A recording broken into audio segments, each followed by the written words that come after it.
Hi, I'm Madonna. Come on, girls,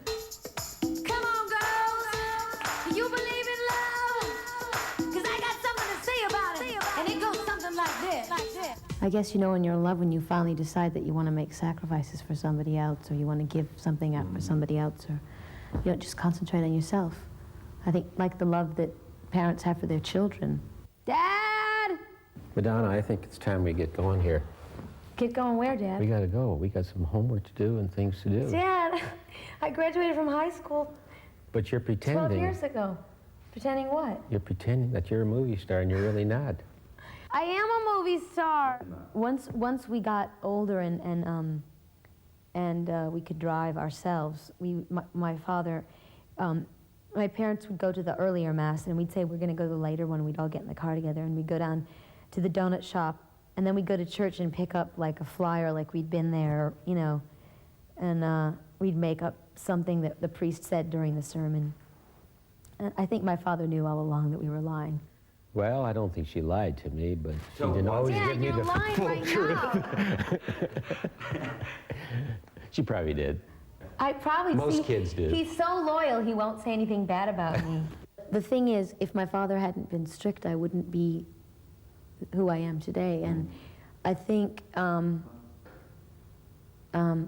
his strictness taught me a certain amount of discipline that has helped me in my life and in my career, and also made me work harder for things, whether that's acceptance or the privilege to do something.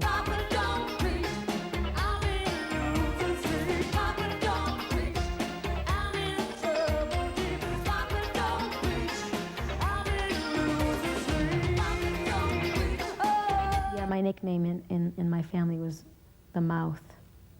When you're from a big family, everybody's really competitive with each other. So, aside from just screaming really loud and doing things that got me attention, like you know, we would all get in various kinds of trouble to get my father's attention, and then be punished accordingly. But I think I was really competitive in school with my grades and stuff. My father used to give us rewards if we got A's, like all A's on our report cards, and so it was my goal to get the best report cards all the time. It wasn't so much that I was interested in learning, it was more that I was interested in getting the best grades and, you know, getting the most. My father gave us 25 cents for every A that we got. So I wanted to earn the most amount of money. I wanted to be the envy of my brothers and sisters. Well, everyone in the family studied a musical instrument. My father was really big on that. Somehow, I only took about 1.5 years of piano lessons, and I convinced my father to let me take dancing lessons instead. So I escaped the dreariness of piano lessons every day, which I despised. So, but there was always music in our house, either practicing or records or the radio or someone singing in the bathtub or noise, lots of noise. You don't need diamond rings or 18 karat gold. Fancy cars that go very fast, you know they never last. No, no. What you need is a big strong hand to lift you to your higher ground. Make you feel like a queen on a throne. Make you love you till you can't come down. This last one, Express Yourself, I've had the most amount of input. I oversaw everything, the building of the sets, everyone's costume. I had meetings with makeup and hair and the cinematographer and, you know, everybody. Casting, finding the right cat, just every aspect. Yeah, kind of like making a little movie. We basically sat down and just threw out every idea we could possibly conceive of. And of all the things we wanted, all the imagery we wanted, and I had a few set ideas. For instance, the cat, and the idea of Metropolis. I was, you know, definitely wanted to have that influence, that look on all the men, the workers, sort of diligently, methodically working away. David's idea for the cat to like lick the milk and then pour it over. It's great, and believe me, I mean, I have to.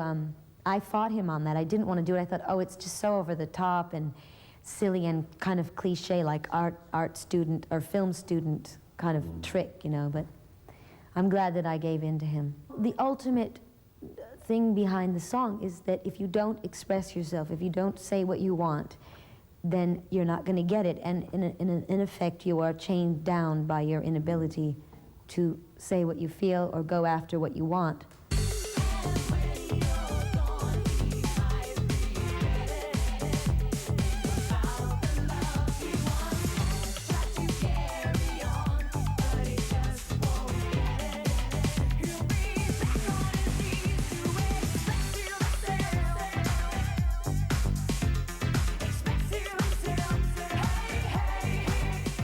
Lots of times Pat Leonard will come up with a piece of music like "Oh Father." We did very little to change it musically, and he throws the music at me and I just listen to it over and over again, and somehow the music suggests words to me, and I just start writing the words down.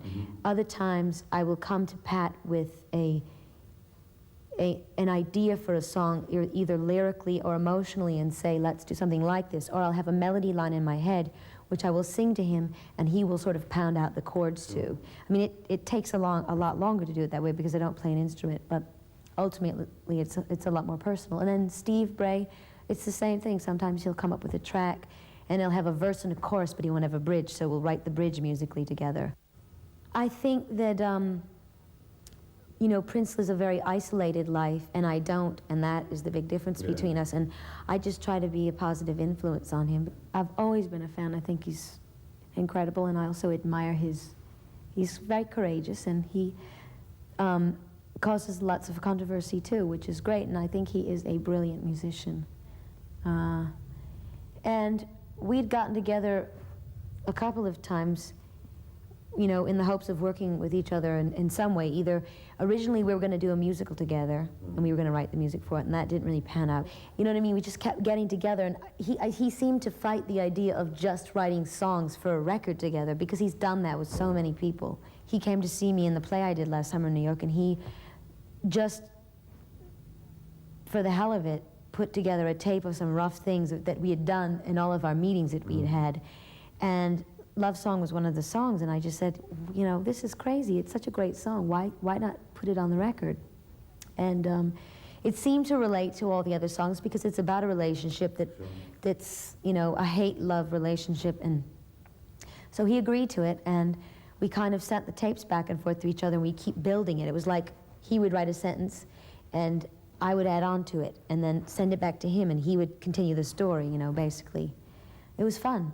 Because in this song, really, it is only my musical influence and his. Like, I didn't have Pat or Steve's help.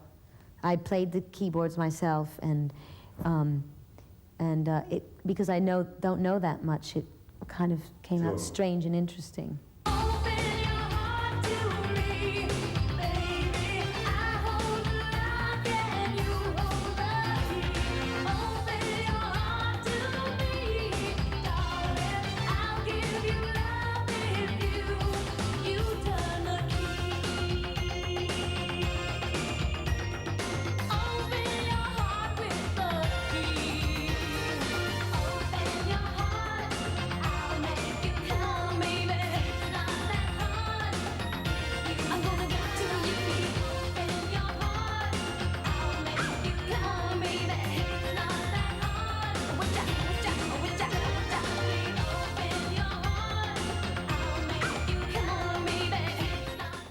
It was about innocence versus decadence, really, and in the end, I chose innocence. I mean, that's what the child represented.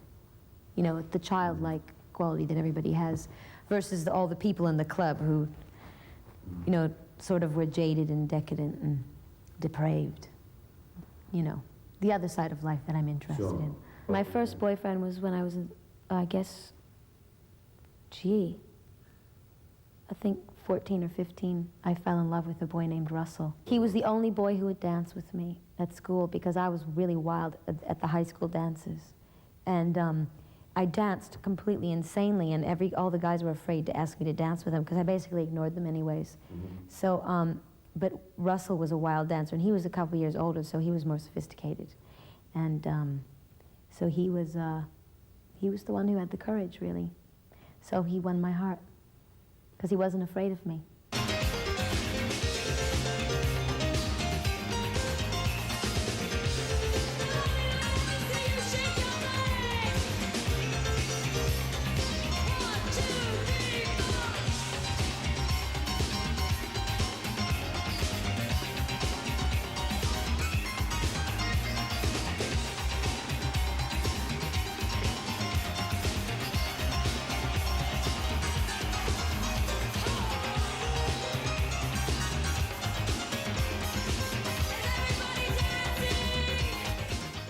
I can't remember what I saw first, Elton John or David Bowie, but I was punished for seeing both of them because Cobo Arena was a really dangerous part of downtown Detroit, and it really wasn't a place for young girls to be going unescorted, which we all were. So I think I lied to my father and said I was spending the night at my girlfriend's, and then I went off to the concerts, and both times my father called and found that I wasn't there and found out that I'd gone to the concert. And I think I got grounded or something, and I had to like one summer I wanted to go away to camp or something, and I wasn't allowed to because I went to see David Bowie. But they were both, it was worth it. I borrowed a long black like velvet cape from my girlfriend. Who knows what I had underneath it. But I made a grand entrance, and that was the most important thing.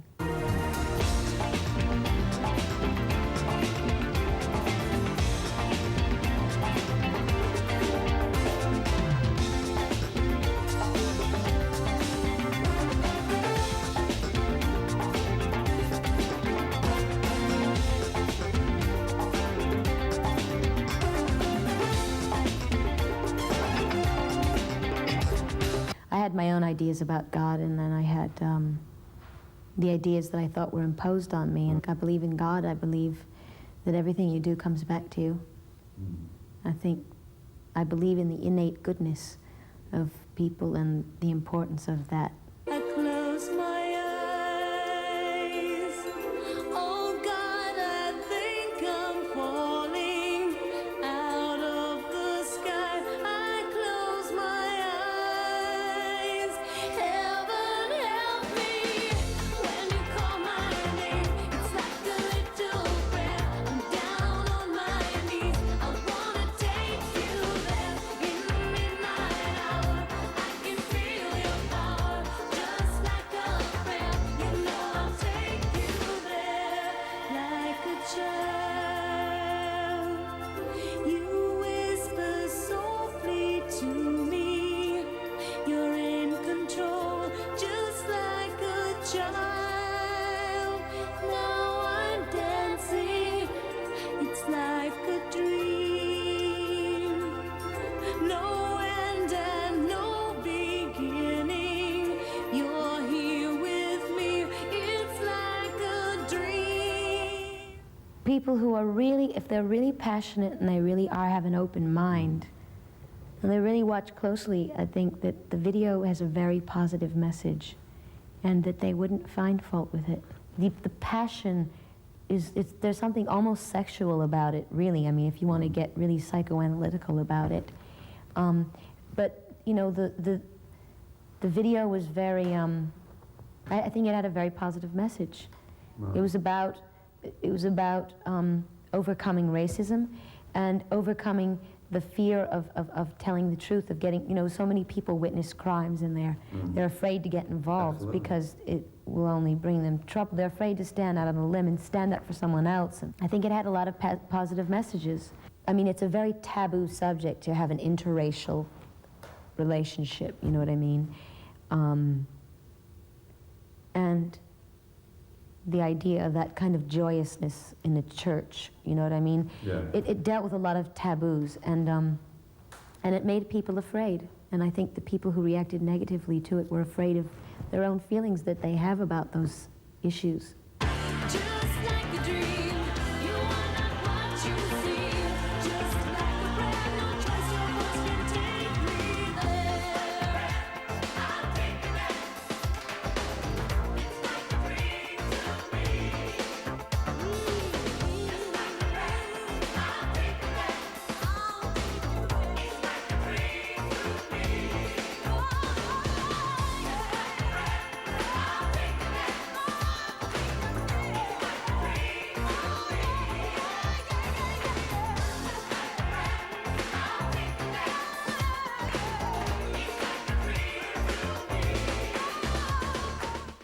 to listen to the criticism that I get when they're dealing with my work, and it's beneficial. I guess I don't take criticism very well, but it's getting better. And if I do something and there's 100 people in the room and 99 people say they liked it, I only remember the one person who didn't like it. Well, the thing is, I wouldn't even be blonde now, except that I'm doing Dick Tracy, and I had to dye my hair blonde, but I begged Warren Beatty to let me have dark hair because it took me so long to grow my hair out, and I really wanted to have dark hair. I felt like I was, you know, along with the album, which was much more personal and stuff, I felt kind of great having my own hair color for the first time in years. There was something exotic to me about having dark hair versus blonde hair, and then I had to change it, so it was a little bit, I had a bit of an identity crisis because that's the avenue I was going down, and then all of a sudden I had to change it. So women with blonde hair are perceived as much more sexual and much more kind of impulsive, not so serious, fun-loving, you know what I mean, but not as layered, not as deep, not as serious. I really want to be recognized as an actress. I've learned that if you surround yourself with great writers and great actors and a great director and a great costumer, whatever, that it's pretty hard to go wrong. And in the past, I've been in a really big hurry to make movies, you know what I mean, and I haven't kind of taken the time to make sure that all of those elements were in line and good. And if Warren's taught me anything, it's that, and that is to be patient, and it's a waste of time to do something mediocre. That unless you absolutely believe in it 100% in every aspect, that you shouldn't waste your time. I ran away, I'd never have the strength to go very far. How would they hear the beating of my heart? Will it go cold, the secret that I hide? Will I grow old? How will they hear? When will they learn? How will they know? I don't take drugs myself. I've experimented, but they just don't do anything for me. My imagination and my energy level is overdeveloped as far as I'm concerned. I don't want to deaden it, and I don't want to make it something different. I don't want to alter my state of mind, but I know that lots of people are very creative if they're smoking grass or have been, you know, or dropping acid or something. I don't understand that because it doesn't work for me. Obviously, I'm not condoning, someone to take drugs, you know. I've watched a lot of people kill themselves taking drugs, whether it's heroin or coke, ruin their careers, their lives, their families, their relationships. I think ultimately drugs destroy you. They take away your natural ability to be creative or love yourself, deal with people, communicate, whatever. And it seems maybe in the beginning that they help that they aid it, that they enhance it, but ultimately they destroy it. Right. So I think it's better just to not take drugs.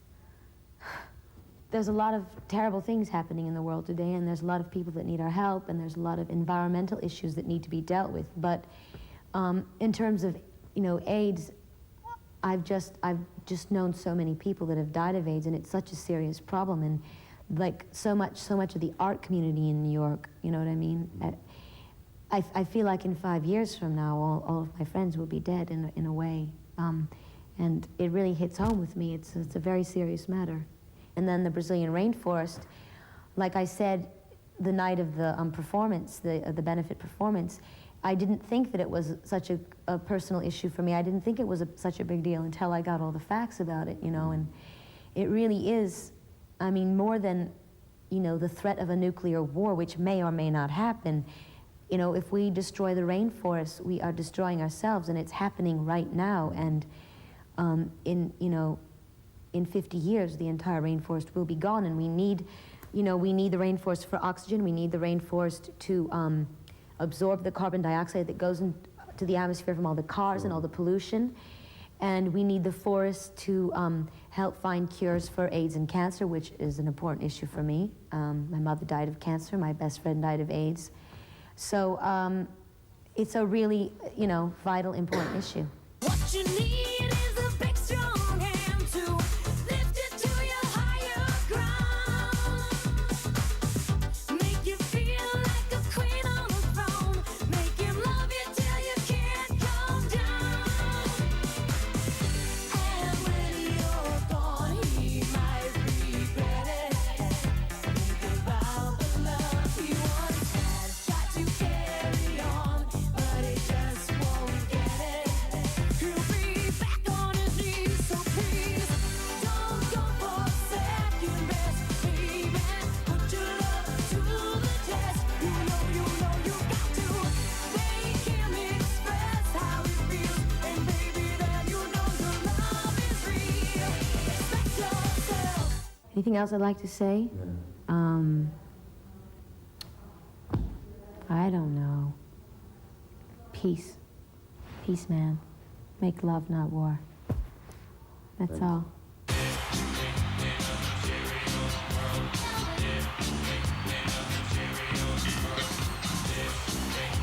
Madonna, come down off that stage this instant. Daddy, is that you? You're coming home with me right now, young lady. But Daddy, I'm having a good time. You heard what I said.